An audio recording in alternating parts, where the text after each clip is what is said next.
have an appointment for 10:30 at my saloon. It's the one in town. I'll try and take content while I'm inside if I remember. But I drove all the way to CBD, and beyond popular belief, I don't find CBD in Joburg all that scary.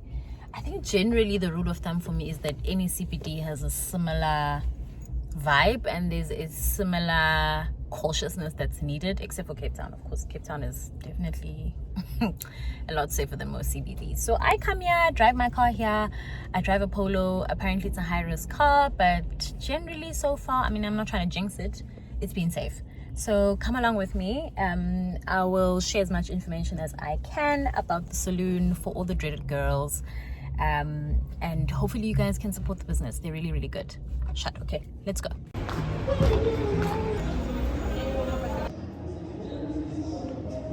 So I'm done.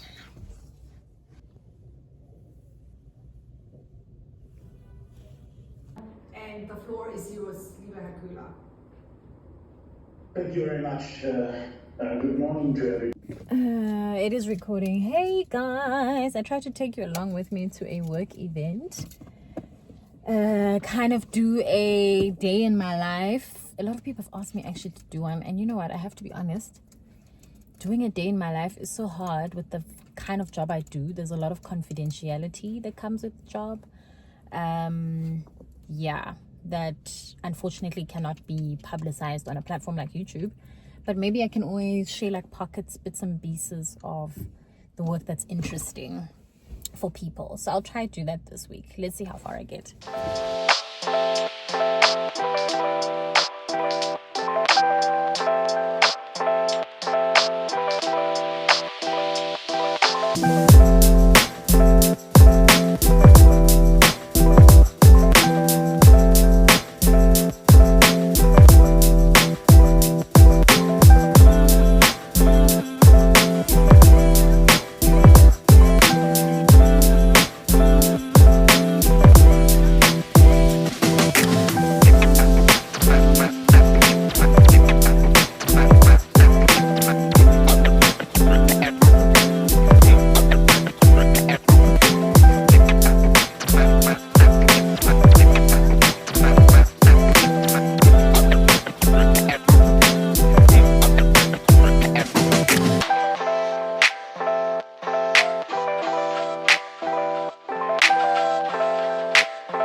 Work with me vlog. You know what, I've decided to do a compilation. I've decided to do a compilation, and there'll be a bit of an overlay of me detailing what I do. But yeah, I hope this sheds a bit of light into my life and how I juggle it all. I'm actually on my way out of the office today. Today's a Monday. I usually arrive between 6:30 and 7:30, depending on a lot of factors, but I'm always in the office before 8 o'clock, and I always try and stay. I'm driving so slowly because I actually don't want this phone to fall. I always try to stay in the office at least, so I always try to stay in the office at least until 5. But there are some days where I leave a bit earlier, like today. I'm actually entitled to leave the office by 3:30, but that doesn't happen because I've just got too much work to do. And I used to be the type of person who would come into the office early, leave late. It was also convenient fetching my daughter at the time from school. It just all aligned, and also just passion, right? And wanted to maximize whatever time I could, time spent on work. But ever since I became a mom of two, I've just been far more cognizant of like a balance, something that wasn't in my awareness. And I would go as far as saying I didn't really have the care for a balance for a long time, just because I was able to manage so much without a balance. But now that there's two kids, a much more intense schedule, and time and my boundaries are so important. They've become far more important, and I'm so grateful for that lesson, because I don't know if I would have learned it if I wasn't forced to. And now that I'm I wouldn't say I'm on the other side, because I'm still learning boundaries.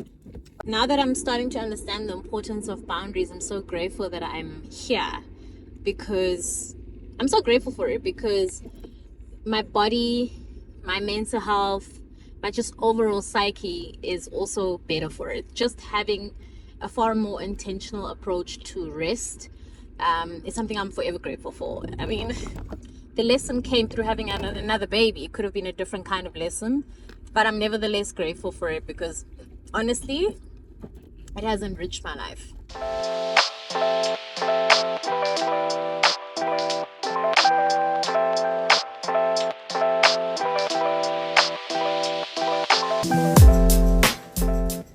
So I'm working from home today. I'm entitled to work from home twice a week, but I hardly ever take advantage of it, just because the nature of my job requires me to be in a lot of in-person meetings. It doesn't make sense for me. Obviously, I can't do in-person meetings from home. And also the nature of my job just needs a lot of consultative work, like whether reviewing speeches, writing them, doing presentations, doing briefing notes. It just needs a lot of input and a lot of consultation. And so I find it easier to do that from the office. So for those who are watching this for the first time or have just stumbled upon my channel, I am a lady, 33-year-old lady based in Johannesburg. I'm a mama of two, and I happen to be a person who's in, I guess, politics. I study politics, that's my background, but I work for the diplomatic corps, or one of the structures in the diplomatic corps, specifically Germany, and specifically a chamber of commerce as the government's affairs and executive communication manager. So anybody who's not familiar with what that role entails, I detailed it in a previous video. I'll link it somewhere there, either below or above. But yeah, that's what I do, and I'm trying to shed a bit of light of what that looks like. I have to be honest, it might seem exciting and interesting to me, but I actually think it's very administrative. It's a lot of writing, it's a lot of research, it's a lot of stakeholder engagement, a lot of strategy work, which from a day-to-day perspective, it's nothing to write home about. You go to work, you have a 9 to 5, you sit at your desk a lot, you're in meetings a lot, you're writing a lot, you're researching a lot, it's a lot of office-based work. I know that people see the traveling and they see the highlights and they see the big events and they see the engagements with high-level politicians or stakeholders, and it seems fun. But people like myself have to support with the processes that get us to the high-level event, that get us to an output, a deliverable that might have taken you 2 years of consultations and stakeholder engagement. So it's a lot of strategy work. So my 9 to 5, my day-to-day is not very different from most people. Going to the office every day, most days, with the exception of today.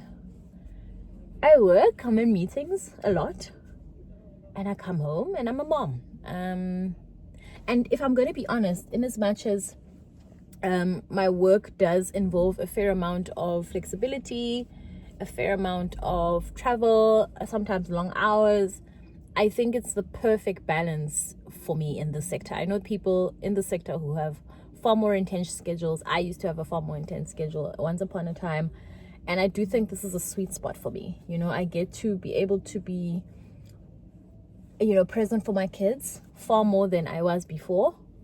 I'm able to cook, I'm able to have a home life, I'm able to have a social life with my friends, because my schedule, my travel is few and far between. Like, it's manageable.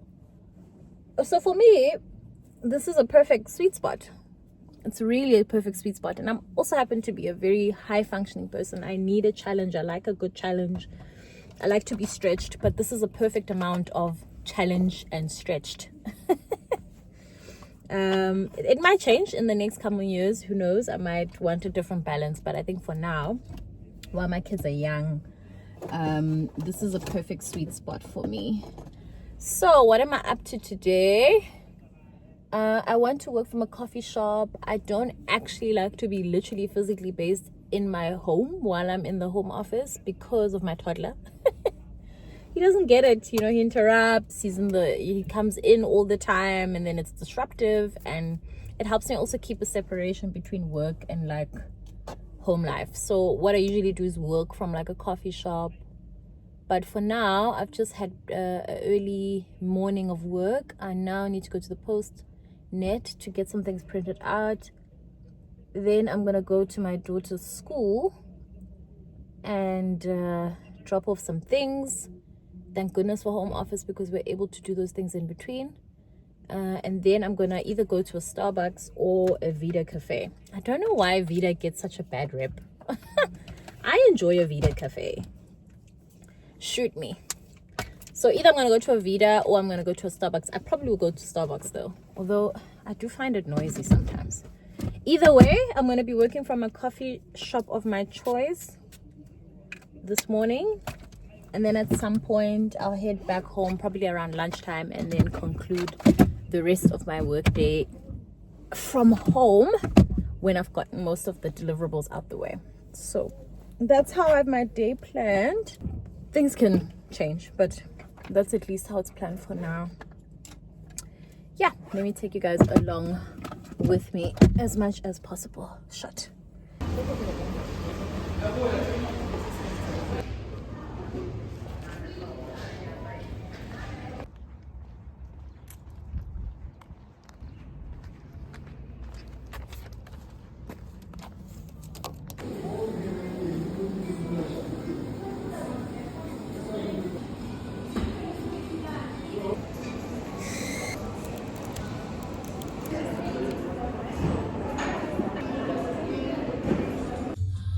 So today is turning out to be a very productive day. I am just doing a quick errand run.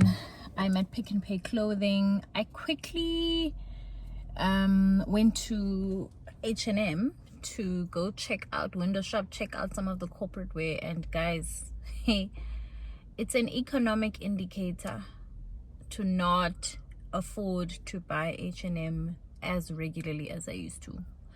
H&M used to be my go-to shop. Now, it happens once in a blue moon. We're like Mr. Pricey. We are buying on Shein. We're going to Pick and Pay Clothing. We're seeking out all the specials because the economy just doesn't allow. Like, one item is 800 Rand or 900 Rand a pop. I haven't even begun to buy anything important. I'm just buying one shirt, So it's kind of crazy, and I'm constantly asking myself, how am I gonna make more money? And I already know that I'm speaking from a place of privilege because I have a full-time job, and statistically I'm earning relatively okay. Definitely still under, like, below market, because apparently, I did some research yesterday, apparently with my experience and 10 years in, I should be paid more, but that's a whole other discussion. But I don't know, how are you guys making extra money? Like, can you share ideas with the girl? Because I'm finding myself having to count every penny, and I'm already in a better position than I was last year. So I don't know, but when does this end? This vicious cycle of, like, we're just not making ends meet because the economy, we're just not catching up with the economy. But be that as it may, be that as it may, I'm still counting my blessings and still so happy to be able to provide for my 2 kids and at least be able to afford above basics. Yeah, no, it's tough. So mini haul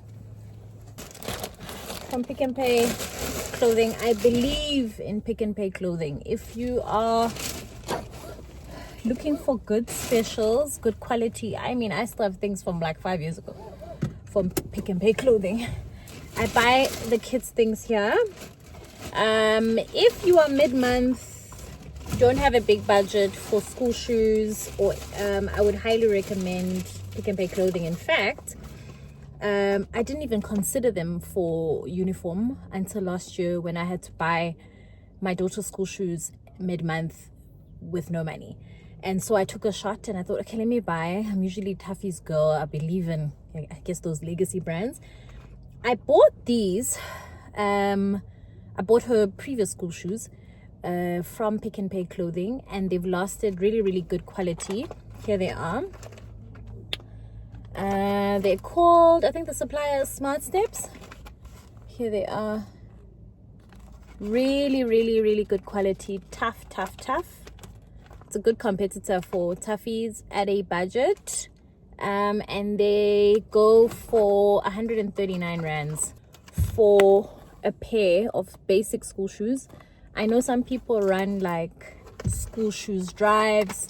This would be a good shop to buy them at an affordable price point. I think Tuffy's goes definitely on the 300 mark, but obviously I'm sure the quality is better. But like I said, I bought them. It was an emergency and I didn't think they were going to last, and they've lasted for a long time. And then I always get my toddlers basics. In fact, our basics as well. We got these 2 onesie things. What are they called, Gonj? What is the official vests? I guess these vests, these warm vests for babies. I always buy my toddlers things at Pick n Pay clothing. Really good quality. 2 for $60. Talk about buying on a budget. So that was a successful purchase for the kiddies on a budget. In the spirit of how do I do it all, how do I afford it all, I try and find specials. That's how. Hello. Welcome to, you must give details. Welcome to Bobby's channel. It's me, Ntinga, and it is the owner of the channel, Manana. What do you want to talk about, Dean girl? I don't really know. The only thing that I have an idea of talking about is how we just started recording because we had nothing else to do and we were waiting for corn to arrive. People haven't seen you on the channel in a long time. Don't you want to give them a life update? How's life? How's life in Joburg? How's life after Cape Town? How's life after Germany? How are your new friends? And the question. Okay. I need to slow down. Okay. So update. Everything's been going very nicely. I've made a few friends. I really like my school. And I think I'm going to have a very nice time here in Joburg. What do you miss about Cape Town? I miss my friends, of course. I miss all of the people that lived there and that we met. There were many, many friends. Yeah. She just wanted to know if you wanted salt. Yeah. So I miss my friends. I'll miss my teachers from my old school. And I'm also gonna miss the scenery. I'm gonna miss all the memories we've made in Cape Town. Okay, yeah. We've been here for a while now, so at least we're settling in nicely. 5 months. I think you've been doing a very good job at settling in. You can be very proud of yourself. Yay. So what is the next video you want to do with mommy so that we can prepare for it? Next video. don't know. No, you can swim. I'll think of a few ideas. I know that you like these challenges. Yeah, I like the challenges. I like the vlogs. I like mostly us having fun on the channel because there are a lot of serious topics we talk about. This is true, actually. A lot of serious topics. So you want us to have more fun, light-hearted content sometimes. Yeah. Okay. And say bye-bye to the people. Goodbye. Bye. So future me here editing the vlog, and I actually have so much beautiful footage from the Manana concert. And even though it didn't take place this week, it took place in May. It took place this month. And it was such a big highlight for me, all things settling in, going outside in Johannesburg, just enjoying the culture scene, which is one of my favorite things about the city. So I think it's fitting to have Manana, a mini Manana concert as an outro. Enjoy. Oh, and see you next time. Oh, and subscribe and like. Yeah, yeah, yeah, yeah, yeah, yeah,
you start and I'll return.